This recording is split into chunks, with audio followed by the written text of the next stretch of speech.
Hello दोस्तों, नमस्कार। मैं हूं आपका दोस्त प्रबल और एक बार फिर से आप सभी का स्वागत करता हूं अपने चैनल दार्शनिक भारत में। दोस्तों, आज का हमारा वीडियो सांख्य दर्शन के पुरुष विचार पर आधारित है। सांख्य दर्शन पर इससे पहले हमारे और भी वीडियोस आ चुके हैं, जिनमें सांख्य दर्शन पर प्रस्तावना वीडियो है और सांख्य दर्शन का प्रकृति विचार है, सांख्य दर्शन का कार्यकारण सिद्धांत यानी सत्कार्यवाद है, और सांख्य दर्शन में जो विकास का सिद्धांत है उस पर भी हमारा वीडियो आ चुका है। आज का वीडियो हमारा सांख्य दर्शन के पुरुष विचार पर आधारित है। जो भी जाना है सांख्य दर्शन में, हमारा जो पूर्व ज्ञान है इसके विषय में वो है कि हमने सांख्य का प्रकृति विचार समझ लिया है। मैंने प्रकृति लिखा है, जबकि मैंने पुरुष के बारे में भी आपको बता दिया है, लेकिन प्रकृति पर हमारा एक पूरा वीडियो आ चुका है। तो आपने प्रकृति पूरा समझ लिया है और पुरुष के बारे में भी थोड़ा बहुत जानते हैं आप। सांख्य दर्शन का जो कार्य कारण सिद्धांत है, यानी कि सत्कार्यवाद, जो ये कहता है कि कारण जो है, कारण में उसका कार्य पहले ही निहित रहता है, यानी सत्कार्यवाद पर भी हम बात कर चुके हैं। सांख्य दर्शन पर हमारा विकासवाद पर भी, थ्योरी ऑफ इवोल्यूशन जो है सांख्य दर्शन की, उस पर भी हमारा वीडियो आ चुका है। हालांकि उसकी आलोचना जो है वो बाकी है। तो सांख्य दर्शन में अगर यदि हम मूल तत्व की बात करते हैं तो हम जान चुके हैं कि सांख्य दर्शन में दो मूल तत्वों को स्वीकार किया जाता है, प्रकृति और पुरुष। जिनमें प्रकृति जो है वो कैसी है? जड़ है, सक्रिय है, विकारी है, भोग्य है, और संख्या में कितनी है? एक है, यानी कि वह अचेतन है। ठीक है ना। और सक्रिय है क्योंकि वह प्रकृति की रचना करती है। विकासवाद आपने पढ़ लिया है, इससे पहले विकासवाद पढ़ लें, तो विकासवाद वाला वीडियो देख लें आप, तो अच्छा रहेगा।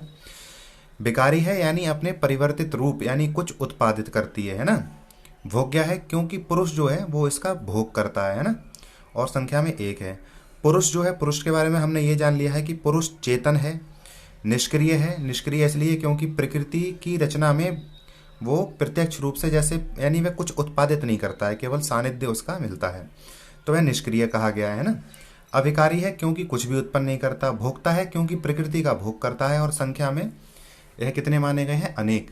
यह माना गया है कि जितने जीव उतनी आत्मा। पुरुष क्या है? एक्चुअली आत्मा। तो उन्हें अनेक इसलिए कहा गया है पुरुष को, क्योंकि जितने जीव हैं उतनी ही आत्मा है, यानी उतने ही पुरुष हैं। तो प्रकृति और पुरुष दो परस्पर विरोधी चीजें हैं जो आपस में संयोग करती हैं। संयोग यानी आकस्मिक मिलन जो होता है उनका, उससे इस जगत का विकास होता है। ठीक है। तो जगत के विकास में किसी भगवान का रोल नहीं मानते। जो सत्कारवादी हैं, यानी कि सांख्य दार्शनिक जो हैं, वो भगवान को ना मानकर वे कैसे हैं? यानी कि सृष्टिवादी ना होकर विकासवादी हैं। ये हमने जान लिया है। तो पुरुष जो है, आज हम जिस पर बात करेंगे वो है पुरुष के अस्तित्व पर। ठीक है। तो पुरुष के अस्तित्व की, पुरुष के विषय में आपने देखो, पुरुष और प्रकृति में अंतर भी जान लिया है। पुरुष के क्या गुण हैं, पुरुष में क्या क्या पाया जाता है, वह कैसा है, उसके स्वभाव के बारे में पे आपको पता चल गया है कि वह कैसा है? निष्क्रिय है, चेतन है, और अविकारी है, और मुक्त है। ये सारी चीज़ें आपने जान ली हैं उसके बारे में। आज जो मैं बात करने जा रहा हूँ वह उसके अस्तित्व पर बात करने जा रहा हूँ कि जो सांख्य दार्शनिक हैं वे पुरुष के अस्तित्व को कैसे सिद्ध करते हैं। एक बहुत ही ज़्यादा महत्वपूर्ण कॉन्सेप्ट है इसमें, सांख्य दर्शन में, जो आपकी परीक्षा में भी, परीक्षा के लिए भी बहुत ज़्यादा जरूरी है। ठीक है। तो पुरुष का अस्तित्व, पुरुष अनेक है, पुरुष की अनेकता के लिए तर्क क्या दिए गए हैं? पहले तो पुरुष के अस्तित्व के लिए क्या तर्क दिए गए हैं, फिर पुरुष की अनेकता के लिए क्या तर्क दिए गए हैं कि पुरुष अनेक हैं, ये कैसे सिद्ध किया है सांख्यों ने, और फिर पुरुष की जो आलोचना है वो। ये तीनों बिंदु पुरुष को लेके काफ़ी ज़्यादा जरूरी हो जाते हैं हमारी परीक्षा के दृष्टिकोण से। ठीक है ना। चाहे वह यूपीएससी हो या स्टेट पीसीएस एग्जामिनेशन हो, तो या नेट हो, जो भी हो, सभी के लिए महत्वपूर्ण हो जाता है जो भी दर्शन पढ़ रहे हैं। तो हमें इन तीनों को समझना है इसके विषय में। तो सबसे पहले हम बात कर रहे हैं पुरुष के अस्तित्व को लेकर सांख्य जो है वो क्या तर्क देते हैं, यानी वह पुरुष के अस्तित्व को सिद्ध करने के लिए उन्होंने कौन कौन से तर्क दिए हैं। तो ईश्वर कृष्ण जो हैं, उन्होंने रचना की है सांख्य कारिका की। हम इंट्रोडक्शन में जान चुके हैं सांख्य दर्शन पर, जो हमारा प्रस्तावना वीडियो आया था परिचय वाला, तो उसमें आप ये जान चुके हो कि ईश्वर कृष्ण ने सांख्य कारिका की रचना की है। सांख्य कारिका आपको पढ़ने के लिए नेट पर ऑनलाइन अवेलेबल है। आप सांख्य कारिका बाई ईश्वर कृष्ण डालें और गूगल पर, और आप उसे डाउनलोड कर सकते हैं। ठीक है। तो आप वो चाहें पढ़ सकते हैं, हिंदी और संस्कृत में आपको मिल जाएगी। तो उसमें पुरुष के अस्तित्व को सिद्ध करने के लिए यह श्लोक दिया गया है और इसमें 5 जो हैं वो तर्क निकल कर आते हैं कि जो पुरुष के अस्तित्व को सिद्ध कर देते हैं सांख्यों के अनुसार।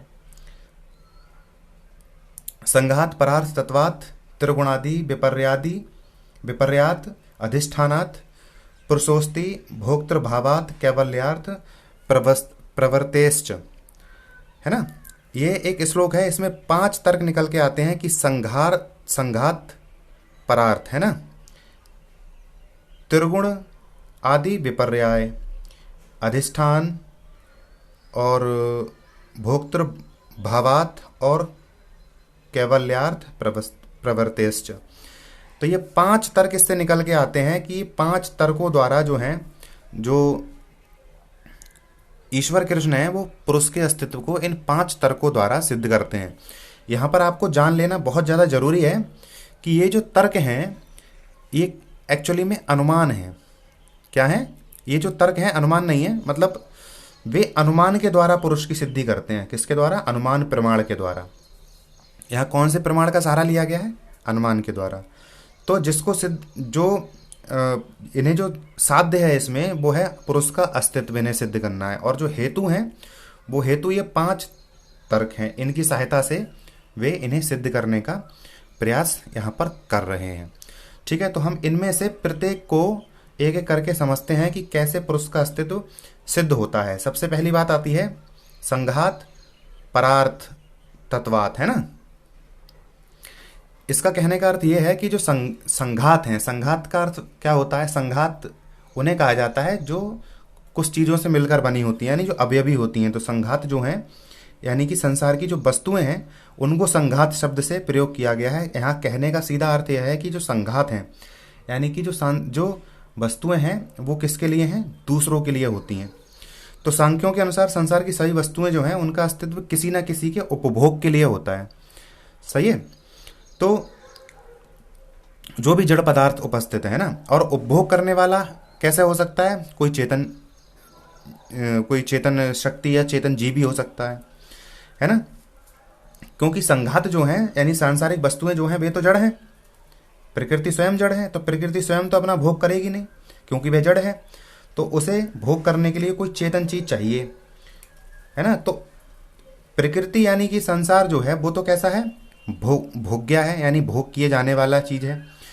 तो वो जड़ है तो स्वयं तो अपना भोग करेगी नहीं, तो इसके लिए एक चेतन चीज की आवश्यकता निश्चित रूप से होगी। तो उस चेतन जो होगा, जो भी चेतन चीज होगी वही क्या है?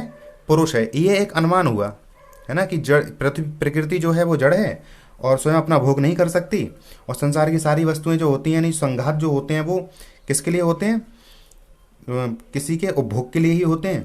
तो अतः इनको भी उपभोग करने वाला कोई होगा, और जो उपभोग करने वाले होते हैं वो चेतन होते हैं। अतः वह चेतन है, तो वह चेतन कौन है? वह पुरुष है। तो भोक्ता के रूप में पुरुष का यहाँ पर अस्तित्व जो है सिद्ध करने का प्रयास किया गया है कि जो संसार की सारी वस्तुएं हैं उनके भोग करने के लिए एक पुरुष, चेतन पुरुष का होना आवश्यक है। अतः संघात परार्थत्वात् द्वारा ये सिद्ध हो जाता है कि पुरुष का अस्तित्व है। तो ये तो पहला तर्क हो गया, और ये तर्क जो है वो क्या कहलाता है? प्रयोजन मूलक तर्क। आगे बढ़ते हैं। त्रिगुणादि विपर्यात का अर्थ क्या है? त्रिगुणादि विपर्यात का अर्थ यह है, विपर्य का अर्थ होता है विपरीत, है ना।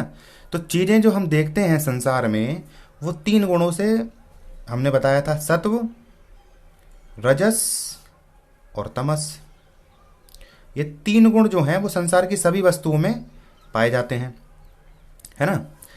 तो जो सांख्य दार्शनिक होते हैं कि जितनी भी त्रिगुणात्मक चीजें हैं संसार में वो सब कैसी हैं? जड़ हैं।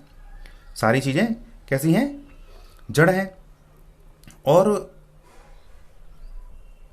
वे सब त्रिगुणात्मक हैं, इसलिए वे जड़ हैं। और कैसी हैं वे? प्रसव धर्मी। जो भी त्रिगुणात्मक है वो प्रसव धर्मी है सांख्यकारिका के अनुसार, है ना। तो ये जो वस्तुएं हैं संसार की सारी, स्वयं प्रकृति भी और उससे उत्पन्न 23 तत्व भी, वे सब कैसे हैं? सत्व, रजस और तमस गुणों से युक्त हैं। और यदि यह ना माना जाए कि कुछ ऐसा भी है संसार में कि जो इन तीनों गुणों से रहित होगा, तो फिर ये संसार केवल जड़ जड़ होना चाहिए, इसमें कुछ और होता ही नहीं। क्योंकि ये पहचान है जड़ की कि उनमें ये वो जो जड़ होता है वो कैसा होता है, त्रिगुणात्मक होता है। ठीक है ना, तो ये तो जड़ है। और पुरुष जो है वो एक चेतन है। तो चेतन होने के लिए क्या कहा उन्होंने कि निश्चित रूप से कोई ऐसा भी चीज होनी चाहिए जो त्रिगुणातीत होनी चाहिए, यानी कि तीनों गुणों से रहित होनी चाहिए। ठीक है, तो कुछ ना कुछ ऐसा जरूर होना चाहिए जो त्रिगुणातीत होना चाहिए। अतः त्रिगुणातीत द्रव्य के रूप में भी पुरुष का अस्तित्व सिद्ध होता है, जो भोग करेगा, है ना, इस त्रिगुणात्मक प्रकृति का, है ना। तो इसे कहते हैं तर्कशास्त्रीय तर्क। आगे अगला जो तर्क दिया जाता है वह है अधिष्ठान। अधिष्ठान के रूप में भी पुरुष का अस्तित्व सिद्ध होता है। अधिष्ठान कैसा? सांख्य दार्शनिक कहते हैं कि संसार में ज्ञान है और उसका ज्ञान जो है संसार में बहुत सारी चीजें हैं, उनका हम ज्ञान प्राप्त करते हैं, है ना। लौकिक और अलौकिक ज्ञान प्राप्त करते हैं, सुख दुख का अनुभव लेते हैं। ठीक है, हमारे पास महत अहंकार होता है आदि। ये सब चीजें धारण कौन करता है? इन्हें धारण करने वाला भी तो कोई होना चाहिए। या क्या ये सब चीजें एक ज्ञाता की ओर इशारा नहीं करती हैं? ये ज्ञात लिख गया है, ज्ञात नहीं ज्ञाता है, सही है। थोड़ा टाइपिंग मिस्टेक हो जाती है क्योंकि जल्दबाजी में स्लाइड तैयार होती है। तो ये ज्ञाता है, ठीक है ना। तो ये सारी चीजें, क्योंकि हमारा ये ज्ञान है, सुख दुख सब चीजों का कोई धारण करने वाला भी होना चाहिए, यानी कि कोई इनका ये जो है चीजें वह ज्ञाता से जुड़ी हुई हैं, ज्ञाता की ओर इशारा कर रही हैं, जो इन सबको धारण करेगा, है ना। तो वह इन सब का क्या होगा? अधिष्ठान होगा। यानी महत है, अहंकार है, तो जो महत यानी बुद्धि जो है, वह बुद्धि कोई धारण करने वाला भी तो हो। तो अधिष्ठान के रूप में भी, और अहंकार आदि लौकिक ज्ञान जो है वो कहाँ जाता है? वह आत्मा ही तो चाहिए ज्ञान को धारण करने के लिए। सुख दुख का अनुभव आत्मा का ही तो होता है।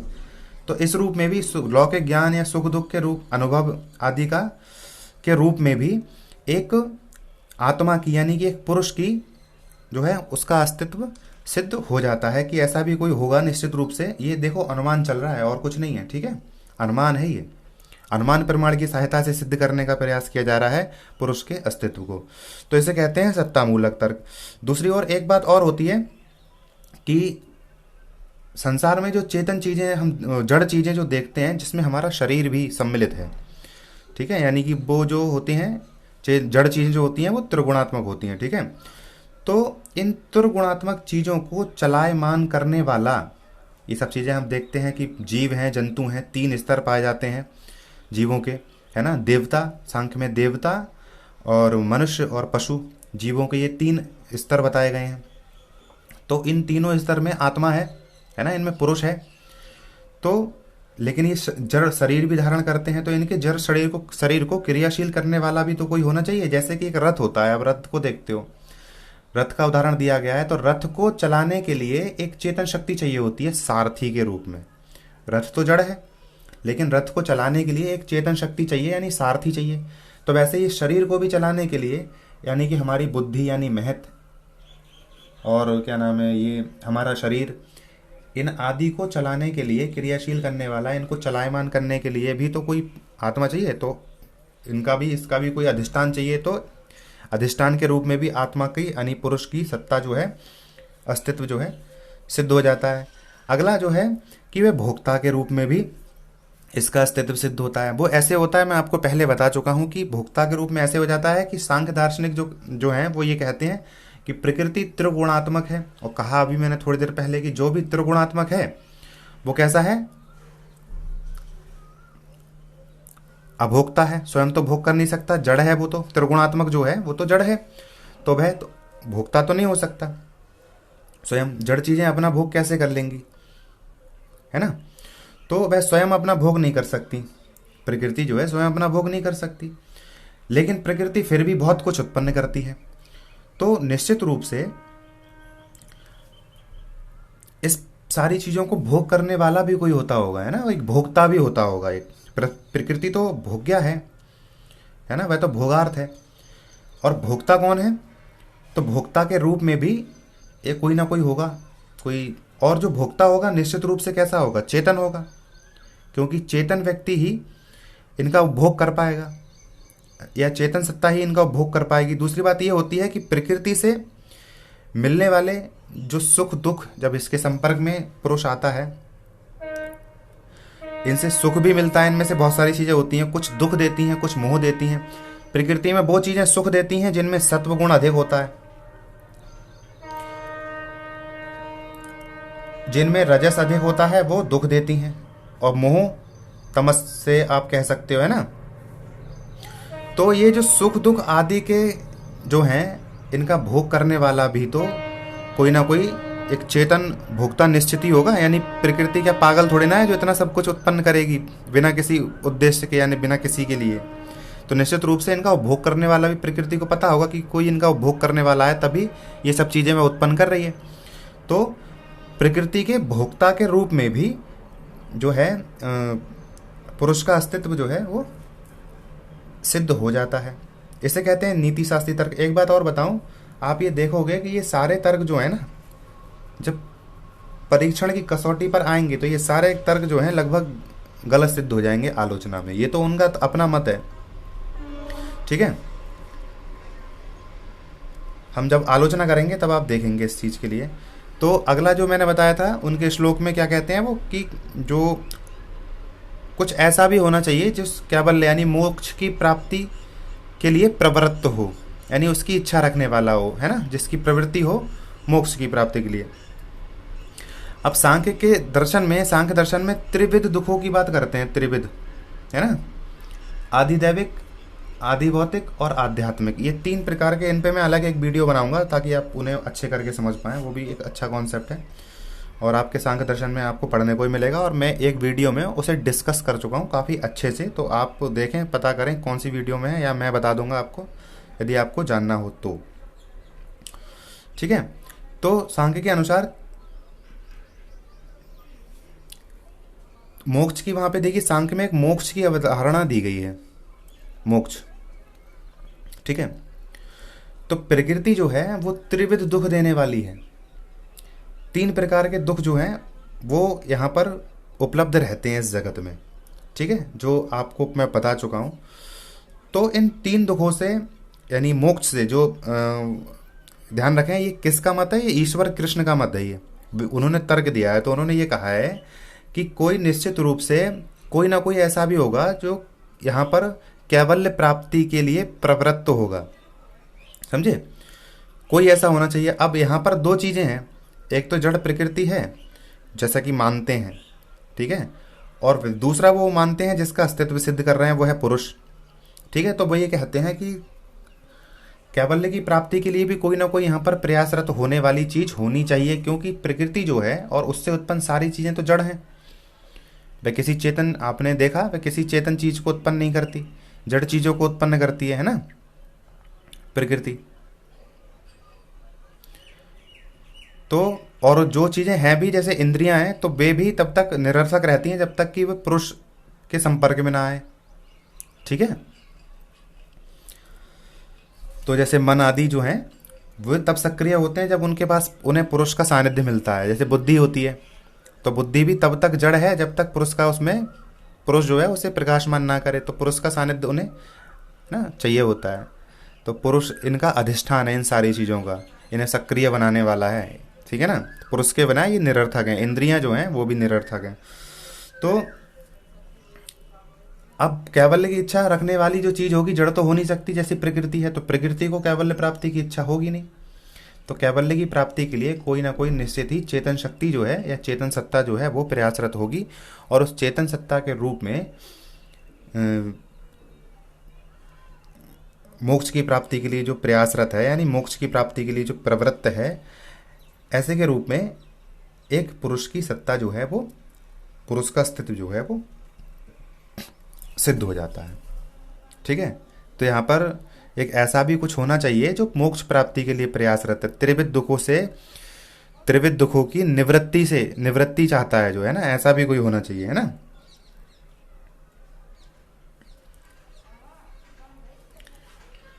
त्रिविध दुखों की निवृत्ति और मोक्ष के लिए प्रवृत्त, है ना। तो ये मोक्ष के, यानी कि इस तर्क को कहते हैं आध्यात्मिक तर्क, है ना। तो इस प्रकार हम क्या देखते हैं, इस प्रकार हम देखते हैं कि जो सांख्य दार्शनिक हैं वो एक भोक्ता, निष्क्रिय तो पहले बता चुके हैं, है ना, एक मुक्त, अविकारी, चेतन,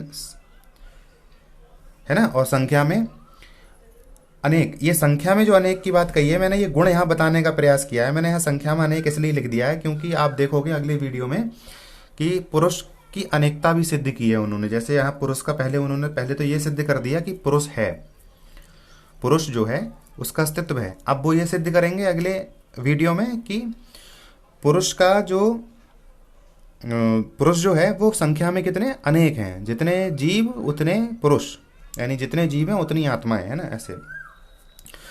तो ये पुरुष के वैसे गुण हैं जैसे हम शुरू से पढ़ते आए हैं, जैसे संख्य कार्यकाम बताए गए हैं कि वह भोक्ता है, निष्क्रिय है, मुक्त है, अविकारी है, चेतन है, संख्या में अनेक है और त्रिगुणातीत है।